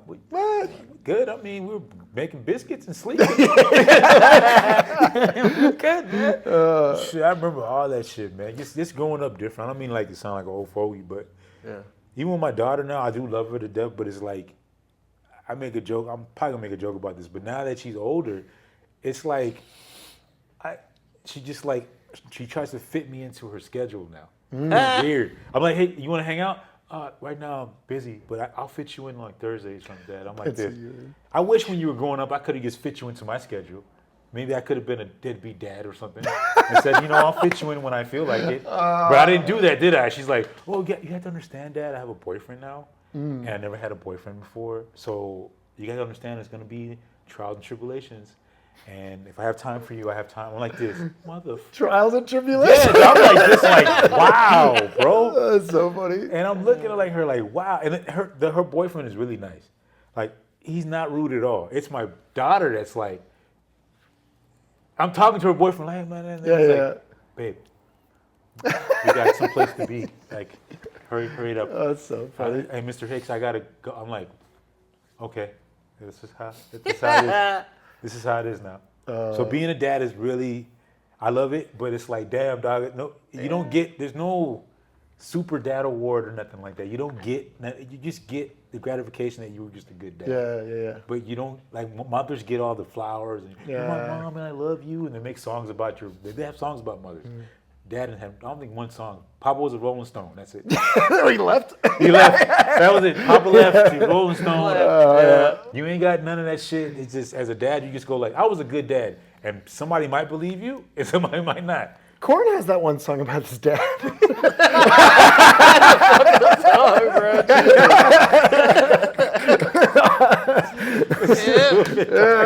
I remember hearing that at summer camp one time. It was like, Daddy, don't beat me. I was like, I don't know if I like this anymore. That was on another level. I don't know about that. That's when it It was goes, like, yeah. yeah. That's when everybody just gets quiet. Like, should we change the song? Like, is this why we got rid of secret tracks? I think so. Kind of fell off after that. Dude, I'm just saying, bro. I don't know. I'm just speaking as a dad, bro. It's just crazy how everything's changed and kids are different and you got to compete with social media. Like when my daughter was smaller, I didn't have to. She would get in the car and she would tell me about her day. Yeah, I would yeah. ask her, kids would be like, "Oh, Dad, what'd you do?" Mm-hmm. Now it's like, I'm like, "Hey, how'd your day go?" Dang. I got a TikTok reel going. Hold for a second. What that? Yeah. And I'm like, I can just throw you out of the car while it's still moving. Yeah, right. Listen, if I want you to know, I'll add you as a collaborator on the video. Share this post. That's facts. Dad, I tagged you. Yeah, come on. Dad, come on. I Yeah, tagged you. It's dangerous, man. Yeah, It's bad for them, but I don't know if you're the same, but like Yeah. I'll get sucked into reels and all these things. But I too. do too, man. But It's like, ugh. the only thing I'm afraid of You feel now- guilty about it though. You do. I don't know that they do because they don't know any other way, They don't. right? Because we know. knew what before was, the before times, right? And so we Yeah. know like this is not a good use of our time. We're like this is where that was their starting line Yeah. for a lot of these kids. That's crazy to me. It's not really a cutoff point. Remember, like, okay, we're on TV, we're watching this. Well, now we got to go to bed. Yeah. Now we got to shut everything down. You had to TV wait- would shut off. You back in the had day. to wait to watch a thing, Yeah. right? Like, I mean, I guess now you have to wait for seasons, but like the whole season will drop. Yeah. But like once it's out, you can watch it at your leisure, right? No, remember how you missed Yeah. a movie or? That was it. Yeah. You walked in a movie halfway. You were watching Yeah. half Yeah. That of was it. Waterboy for the 14th Do you time remember on when Comedy Central. TV would just literally shut off. right, And they had, yeah. and they would have the little They send-off still do that, signal. like the sign off. No, I don't mean, think so. no, not anymore. Not- it's just now it's like, but now people don't really watch television. Well, you No, remember what happened no. after when they got rid of the sign-off? You get the It infomercials. turned into an infomercial. Yeah. I got off work so tired one time. I was working nights, and I got off and I bought like the Matrix Ultimate Edition. It was a 10 disc set. I don't even know if all the movies were out yet. It was insane. Yeah, they got me. But if you look now, though, but you have all these streaming services, right? Yeah. But you don't really, you paying for it, but you don't own any of that physical. You don't own any of the physical media. Yeah. The ads are out of control now. Yeah. Like you can't just. I'm like, wait, I think we're watching something on Hulu, and I forgot this, but like. Why are there ads? You're paying for it. Like, no. This is the tier with ads. So even just to get access, you still have to watch. I pay $3 extra on everything now because of the fucking ads. Crazy. Really? Yeah, Yeah, now get you're rid back of at the them. same price as cable, if Basically, not more. yeah. Dude, And then they still show ads, but no longer commercial ads, only ads from them. Like they'll show you their ads for their next movie. for real? Yeah, so you still see the ads. but- Oh God. Or like YouTube, I swear to God, like. So it's like there's ads in the YouTube videos, Yeah. but it's also the creators themselves having ads within their own video as part of the content. You know, it's this weird meta like. Yeah, because now they But get again, paid like off I with said, ads, man, whatever it takes to keep eyeballs on to sell. I'm doing this for comics now. So Yeah. one of the big things I've ramped up with Massive Ticks, the ticketing platform, Yeah. is I've started offering advertising services for comics and venues Yeah. because nobody knows how to do it. And I've just dug deep in it, and like the amount, like. Just even like I'm a real base level agency type guy, right? Yeah. I don't have all the bells and whistles that a major, enterprise would have, like an enterprise agency. They could really dig into the analytics and use some crazy big data type stuff. But like, if I see that you watch something on YouTube, I can target you again on Facebook, and if you watch that video, I'll send you another video based on your behavior across the line. You used to be able to block that shit because of the pixel, right? Yeah. You have the pixel in Facebook, so.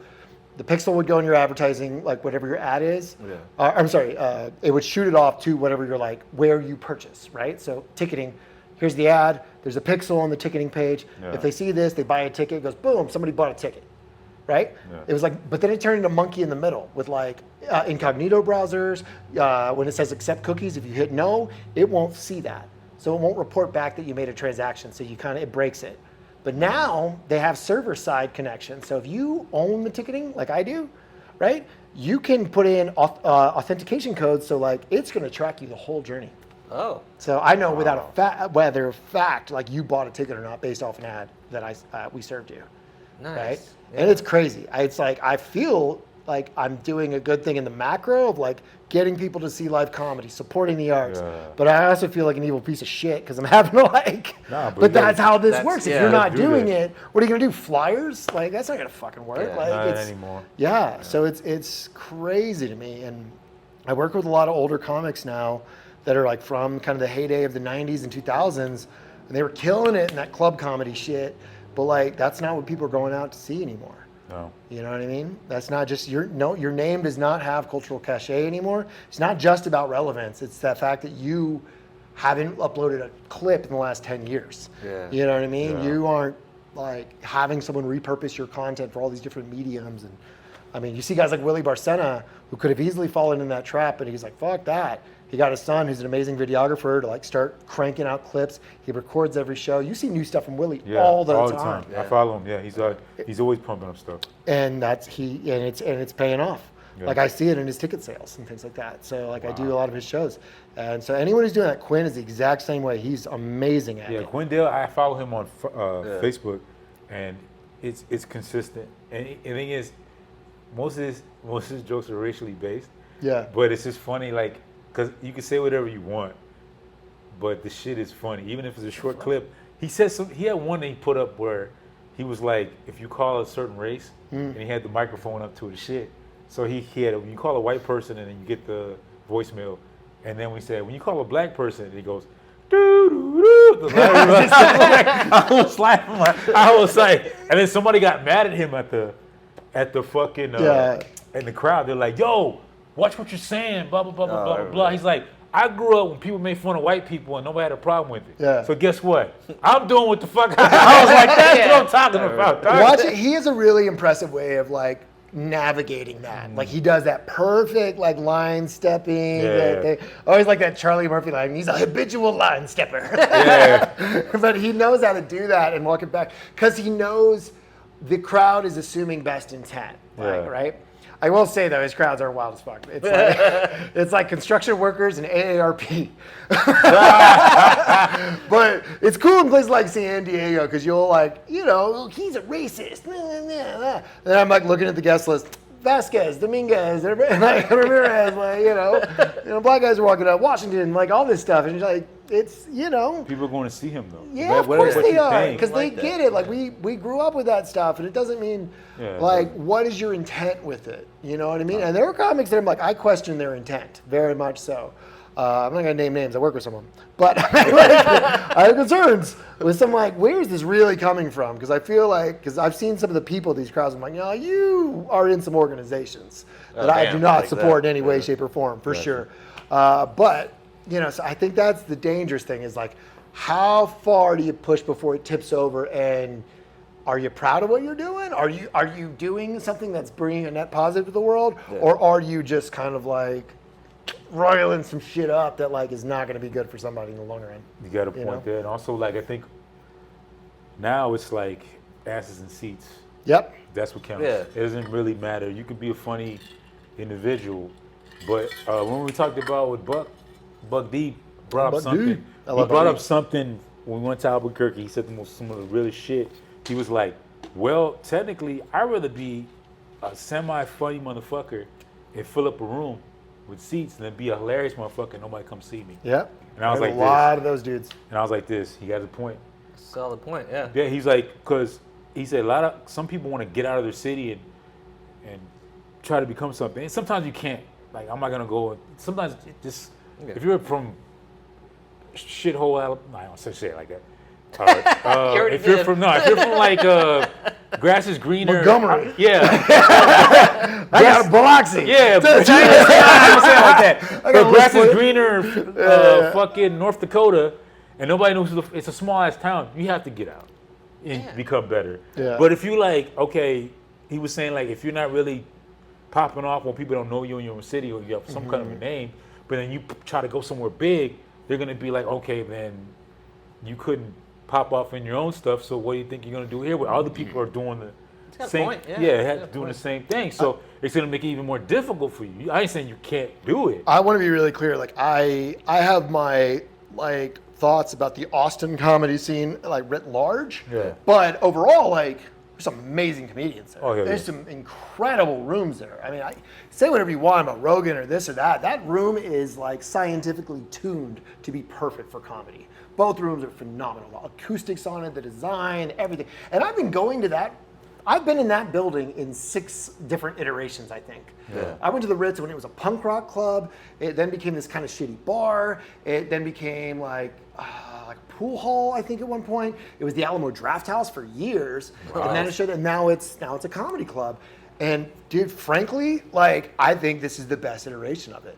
Honestly, like, and I've seen killer comics there. I mean, it's just blowing me away. And it's such a good. It feels so much bigger than it is. Like knowing how big that building is, like what they've done is very, very, very impressive. So I'll give credit where it's due. But the thing with Austin, it's not all of the comedians, it's not all the rooms, it's not all this and that. The problem with Austin, it feels like, is that people go there to start, and it's too big a city to start. Like the levels should be so much higher already, but it's not. Like I lived in Austin for 12 years working in music and sound and production. You went to Austin as a band because it was the music capital. You went there to iron sharpen iron. You were already big in your own little town, right? You went here to get industry attention, to like raise your level as an artist, to get practice space, meet other people in bands that wanted to do this, and da. It's very collaborative. It's very like cohesive, and like it was competitive. But you had to do that to get better, right? What feels like in a lot of the scene is like, oh, it's gonna be the same with comedy, right? And you got all these guys from LA who are like, trying to like just try something different, or I'm the best in my hometown. I've won best of El Paso 3 times. I'm gonna go to Austin or whatever. But when I went there, I was like, these feel like people who have been exiled from their own scenes, right? Like they're like just aggressive and mean and like just like they don't get it. Like it's very, very strange. Like it wasn't. Oh wow! Everyone here is real sharp and on it. You're like, y'all are ass. Like y'all should have stayed where you were, gotten to a certain level of like, this guy's selling out local shit. Yeah. You know what I mean? Yeah. I got to raise my game. I'm going to go. But it wasn't. People just came way early, and that's what it feels like, and that's what's kind of like I think creating that weird miasma of like, what the fuck are we doing here? It's oversaturated, but with a lot of people who are not really. Because again, at the end of the day, stand-up comedy is kind of a solo endeavor. Yeah. You can have friends, you can support people, you can write together, you can do. Have you seen a writing session ever be consistent for more than a few months or weeks? No. No. Most of the time, it's terrible. I hate this. Well, I only can speak for the writing sessions I've been a part here. Yeah. Most of the time, it's like, okay, we get together, we say we're gonna write, everybody brings their notebooks, and then eventually we just start either drinking, gossiping about each other, dick jokes, pedophilia, rape, anal jokes, racism, and then we all go home. Yes. And that's what the writing session consists of. That's how it ends. All right, man. You forgot racist anal. It's the best kind. It's like, yeah, because it's not the medium. It doesn't work like that. You want to do sketch comedy? Get writers together. Oh, it's hell yeah. awesome, Yeah. man. I just wrote for the 48-hour film festival in San Diego. Yeah, so I you're wrote the posted script about for that. it with another guy, and I was like, oh, I miss this so much. Like, Hell yeah, dog. because you bring something to the table. Someone's like, I like this, but how about that? Oh, that's great. Yeah, or you're that's like, oh, but you have to be like enough of a creative to like. You heard the term "kill your darlings." no. Sometimes you think a joke is so good, or you think a line of dialogue is so good, but like it doesn't serve the overall story. It doesn't fit. There's not time for it. There's just so many things, and you have to own your space in the creative vision, and then you have to like be enough of a person to hand it over to someone else. You're right. This is where I'm at. I don't step over this line. You're the director. you interpret this as you want. Like, don't just like cut shit out. Like, your script is a script, you got approved.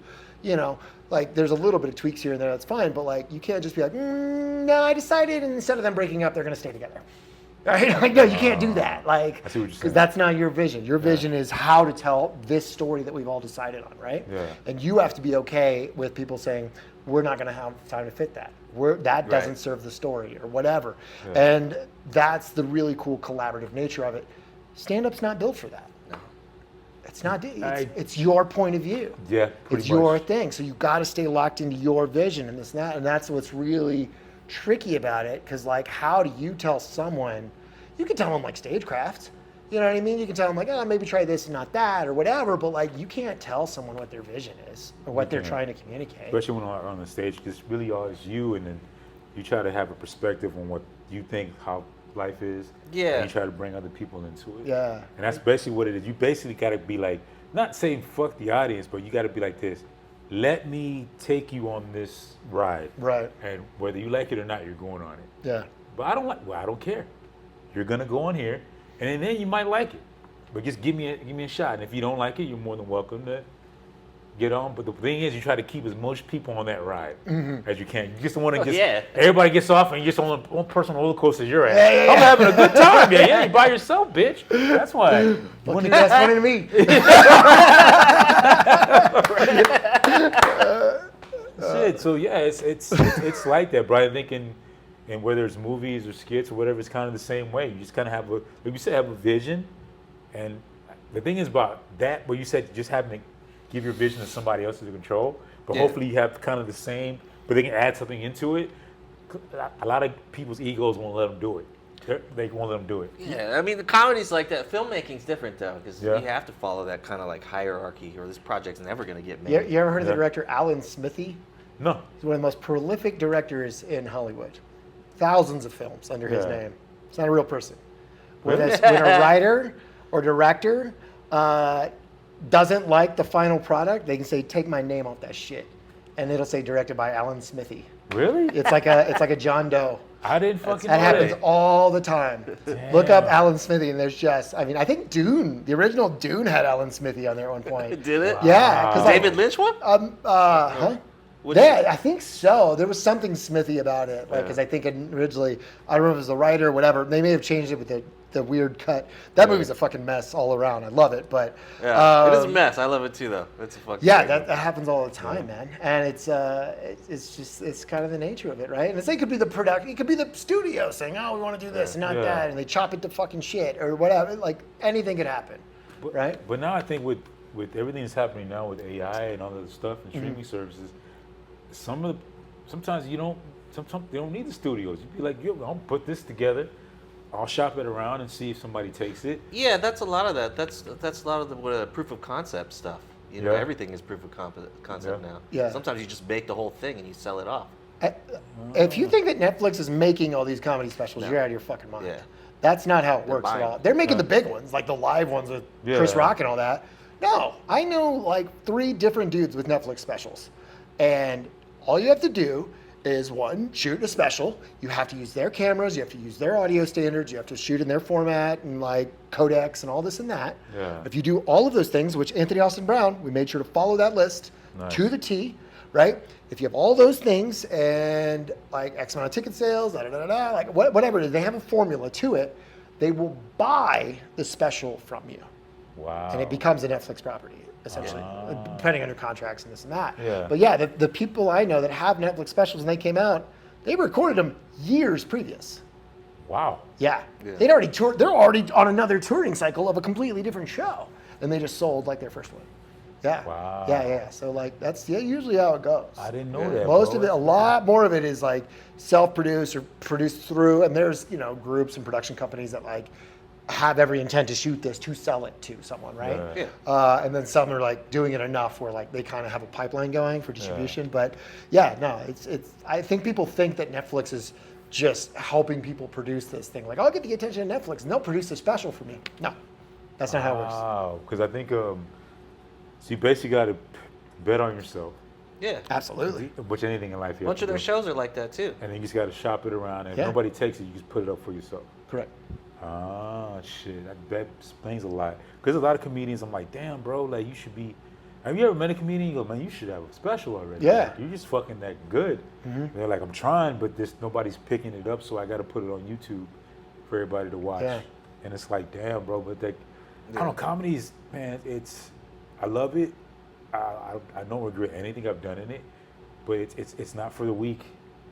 If you have like a fucking fragile ego, which most comedians do, it'll break some. I've seen it where some people just go through a couple of bad weeks and they're like, I'm out. Yeah. I can't do this anymore, I'm out. And some motherfuckers that are not as funny, but they're consistent. They're right there. I'm like this. I'm not funny at all. I don't have the same. I said the same dick joke. I've been saying for 5 years, but I'm still here. I think we should start inviting the worst comedians to like play pickleball or something, and just get them really into it, and just gaslight them. They're like, bro, buddy, oh, you're so good at it though, bro. You just keep losing to them on purpose. You're like, yo, dude, I think this is your thing, bro. I'm gonna just give you the pad. We did your name on it. You're good to go, right? You're not gonna go to the mic, nah. Who's the guy with who's the rat? The Pied Piper who just busting out of fucking comedy. Fucking David Tell Pipe. Oh, that's fucking funny, bro. That's fucking funny. Now go ahead. Everybody's been taking a piss on the podcast at least once. Is that you? I'm not going live. That's all good. Because you know what? There's one that I ain't gonna say nothing, but someone's pissing and shit while talking. You can hear him pissing and shit. It's hilarious, bro. Just keep the mic on. Most people guests do it. They just go in there and take a piss. And Yeah, keep you the go on the on hot and mic, shit. motherfuckers. Dude, man, you know what, dude? So is it official that you're living in San Diego now? That's a whole thing, right? Like, 'cause Yeah. I think I need to like become a resident of California, and I don't know, it's a whole thing. But yeah, I mean, I have a 6-month lease at this tiny house. Yeah. Yeah. Dude. Have you seen it? I'll show you. No. I honestly, I always wanted like a tiny house. It's pretty cool, man, and it's Yeah? in a like tiny house community. Wait a So- minute, is it a tiny house community? Yeah, so I think it was like an RV park is what it technically was. Ah. So this is like, we got a rooftop, so that's me. Like, so it kind of gives you an idea. There's all these other houses. Nice. Yeah, and then, oh, there's our couch. It's Augie's couch. We had to find the exact right couch because there's a wheel well under here because they were like RVs and stuff, Yeah. right? And so we found this like perfect spacer thing. So it's just tall, but it works great. Nice, man. That's us on the shoot. Where's the fucking picture of this place? No, this is the trail behind our house. Damn. Yeah. Bro. So we're on the Pacific Crest Trail, which is the trail that goes from Mexico to Canada. Really? You can hike the whole thing through. Yeah, there's 3 of them in the U.S. There's the Pacific Crest, there's the Great Divide, which is just west of here Yeah. in Arizona, and the Appalachian Trail, which is the most famous one. Nice, man. But this is the new club that I've been working with. It's like a movie theater. Wow. Yeah. United Nations? Yeah, it's just these guys. They had a show on before Oh, ours. I was with okay. Adam Dominguez on that one. Oh, okay. How'd that go? It was good. It was Yeah. good. They're fun, man. Where the fuck is our house? I've been on a snapping spree, bro. Else, dog. It's fun, dude. You probably saw this in the group. I was like, bro, is any place for the open mic? Yeah. There's like a state park right next to us. Yeah, somebody, it'd be good, Mike, too. It'd be fun as hell, dude. But yeah, Javi and them, they did great, man. They were so Excellent. cool. I was really, really glad to see it. Where the fuck is this house? Oh, here we go. So I guess so this is kind of the place. I mean, this is the gym, dog. How sick is that? Nice. Squat rack, all of that. That's cool. And then this is not our stuff, but this is the place. So it's a loft up top, office, bathroom. Kitchen's pretty dope, actually. It's a really nice kitchen. Yeah, man. And then we got this like rooftop thing up Oh, that's there. cool. Dude. You know, and it's like, it's in the middle of nowhere, right? I was like, Yeah. internet's super important for me, right? That's Yeah. for both of, like it's what we do. Yeah. And they have Starlink, which is okay. Yeah. But we have T-Mobile, like one of those little 5G things. That's what I get. That Yeah, shit it's works. like pulling 350 meg down. Like, That shit oh, works, man, it's dog. crazy, I dude. love that shit. It's Yeah. like $50 or something like that. Yeah. You're solid. This is the last thing I'll show you. This is the location. So, the thing in California, everything's like, how many minutes is it from the beach? That's what everybody says. Like, oh, I live about 14 minutes. Yeah. So I live about 12 hours from the beach. You can say that here. But so what's wild about it, Yeah. so this is the Cleveland National Forest. This is the Anza Borrego Desert. We're right on the ridge. So if you look this way, it's all trees and alpine, like Yeah. Ruidosa, and then you look that way, just together, dude. It's crazy. fucking- It's so wild. Oh, that's It's crazy. really, really cool. Dude, man. So it is a vibe out there. It's good, man. It's a good fit for us. So We you're like in it. San Diego or you're on the outskirts? We're in San Diego County, which is it's a very large county. Yeah. So I mean, we're like I said, I think I'm 45 minutes from downtown. Okay. 50 yeah, from the okay. beach. And so, you know, it's like I always used to make fun of people in Austin. They're like, "Oh yeah, we moved to Austin." I'm like, "Bitch, you're in Buda. You're in Round Rock." And like, but the thing was with that is like, you do that because you'll never go into town, hardly ever, right? Like, I mean, if there's a big event or something like that. Yeah. But like for us, like this makes sense because the price is right, the location is amazing, it's awesome. It really gives me time to like be outside again. I really like that. And then I'm going into town 2-3 times a week for shows. I'm not doing as many mics, but I think I'm at a point where I'm not above them. I'm just not getting what I want out of them. Yeah. You know what I mean? I feel you. Like man. I want to have that time. I'm going to go for a hike.